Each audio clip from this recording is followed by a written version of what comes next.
Oh, I see here. We have a question from one of our viewers that says, if there was a van with a pool on the roof, and there was a man on top of the roof in a diving board, attempting to jump from the diving board into the pool of this rooftop pool on a van which is moving, would he, when he jumps in the air, fly away, or will he be able to jump into the pool? Well, I mean, obviously, for the most obvious quick answer that pops into mind, yes and no, of course. But many do say and ask for the speed of the van. I say, is the speed of the van relevant to one's own nature of the intrinsic force which we all apply into our daily lives? Perhaps. We have a host of possibilities and options which we can create in the uptime, which is the process that we are about to engage. But velocity, direction, weight, all of that is neither here nor there.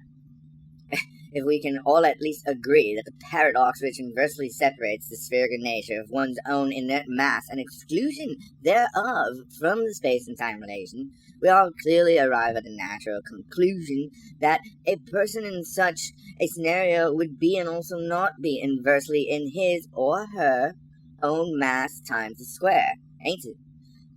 Thus, nevertheless, leaving one to question the Sagittarius paradox, which is elementary and common knowledge for obvious reason, yes, but we really must intrinsically imagine the situation where one's own mass, if I may, fly into the stratosphere at a velocity which is own weight times the height times velocity times energy ratio to force times inverse to its own square. We clearly see the equivalent of Newton's law in most prominent effect here, ain't it? Taking place, once lift times inversely to the square times mass proportional to the gravity of the hydrogen neutrons divided by the square of the Earth's own magnetic poles, then passed by the frequency of the Earth, which everyone knows is common knowledge and everyone knows is 7.83 kilohertz. We get a parallel answer that is somewhat this and that of its own inclined behavior, where max thrust is considered in such, concluding that there is the question of when, and should we even heed the relationship between the Kelvin system of temperature reading into this fairly simple question. Now, with all this in mind, we reach the conclusion, or rather exclusion, that the common denominator by which these calculations should be divided by is 347.373.78314. Sure, this is the obvious part of, and everyone knows this number, but the next step is that in order to born the universal law of mathematics which can reveal, and also by default not reveal,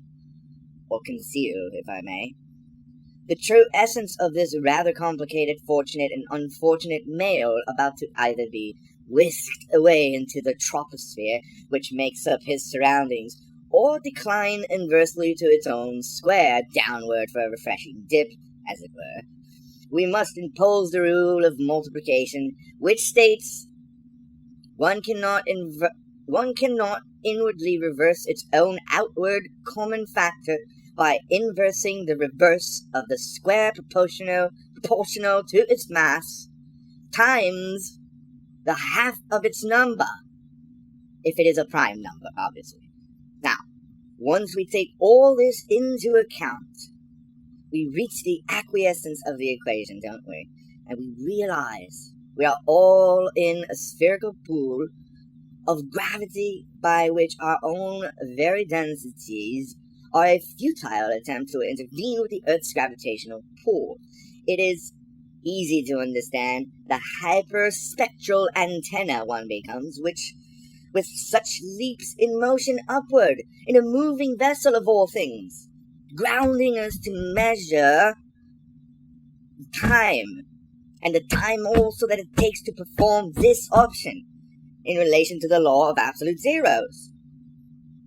And of course, as everyone knows,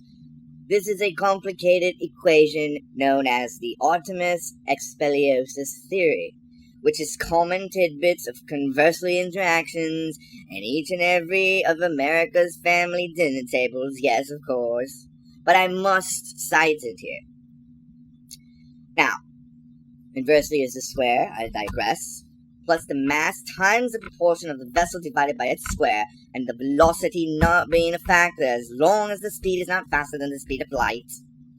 plus Newton's law equation subtracted by E equals mc squared times the height and the width of the object in motion, we arrive at the answer which any ordinary first grader can deduce, and that is obviously that it is the very essence of mathematics which proves that neither this male figure is capable of sustaining his own proportions of the spherical nature which has been created by the neutronic nuclei of energy which shall keep him either in place or not in place. A noble but infantile question nonetheless. Noble and worthy of Hermes' formula, of course. But of course he will or will not make it. Then the question is, has he had sustenance within the last half hour, and did he wait 30 minutes after? To cut to the chase, basically. So, I hope this answers many questions out there.